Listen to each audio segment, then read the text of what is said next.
ಎಲ್ರಿಗೂ ನಮಸ್ಕಾರ. ಈ ವಿಡಿಯೋ ಕೆಲವೊಂದು ಹೆಣ್ಮಕ್ಳಿಗೆ ಮತ್ತು ಎಲ್ಲ ನನ್ನ ಪ್ರೀತಿಯ ಅಕ್ಕ ತಂಗಿರಿಗೆ ಅಂತ ಹೇಳೋಕೆ ಇಷ್ಟಪಡ್ತೀನಿ. ನೋಡಿ, ಮೊನ್ನೆ ತಾನೇ ನಡೀತು ನೇಹ ಅನ್ನೋ ತಂಗಿಯ ಕೊಲೆ. ಆ ನೋವಿಂದ ನಾವು ಇನ್ನೂವರೆಗೂ ಈಚೆ ಬಂದಿಲ್ಲ. ಮತ್ತೆ ನಿನ್ನೆ ಅಂಜಲಿ ಅನ್ನೋ ತಂಗಿಯ ಕೊಲೆ. ದಯವಿಟ್ಟು ಕೂಡ ಕೆಲವೊಂದು ಹೆಣ್ಮಕ್ಳು ಈಗಲಾದರೂ ಅರ್ಥ ಮಾಡ್ಕೊಳ್ಳಿ.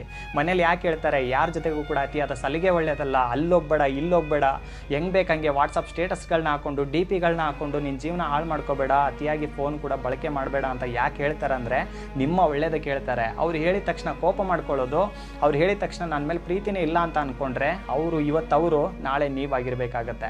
ದಯವಿಟ್ಟು ಕೂಡ ಯಾರೂ ಕೂಡ ನಿಮ್ಮವರೆಗೂ ಬರೋವರೆಗೂ ದಯವಿಟ್ಟು ಕೂಡ ಬಿಟ್ಕೋಬೇಡಿ. ತಂದೆ ತಾಯಿಗಳು ನಿಮ್ಮ ಮೇಲೆ ಒಂದು ನಂಬಿಕೆ ಇಟ್ಕೊಂಡಿರ್ತಾರೆ, ಅದನ್ನು ಕಾಪಾಡ್ಕೊಳ್ಳಿ.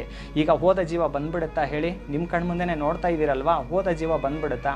ಖಂಡಿತ ಇಲ್ಲ. ಶಿಕ್ಷೆ ಆಗ್ಬೋದು, ಮತ್ತೊಂದಾಗ್ಬೋದು, ಮಗದೊಂದಾಗ್ಬೋದು. ಬಟ್ ತಂದೆ ತಾಯಿಗಳಿಗೆ ಇದೆಯಲ್ಲ ಆ ನೋವನ್ನು ಮರೆಸೋಕೆ ಯಾರಿಂದ ಕೂಡ ಸಾಧ್ಯ ಇಲ್ಲ.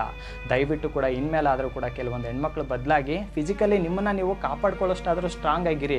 ನೀವೇನು ಮಾಡ್ತಾ ಇದ್ದೀರಾ ಅಂದರೆ, ನೀವು ಮಾಡೋದು ಮಾಡಿಬಿಟ್ಟು ತಂದೆ ತಾಯಿಗಳನ್ನ ಮೆಂಟಲಿ ವೀಕ್ ಮಾಡ್ತಾ ಇದ್ದೀರಾ. ದಯವಿಟ್ಟು ಕೂಡ ಈ ತಪ್ಪನ್ನ ಮಾಡಬೇಡಿ. ಒಬ್ಬ ಅಣ್ಣನಾಗಿ ಹೇಳೋ ಕರ್ತವ್ಯ ಹೇಳಿದ್ದೀನಿ.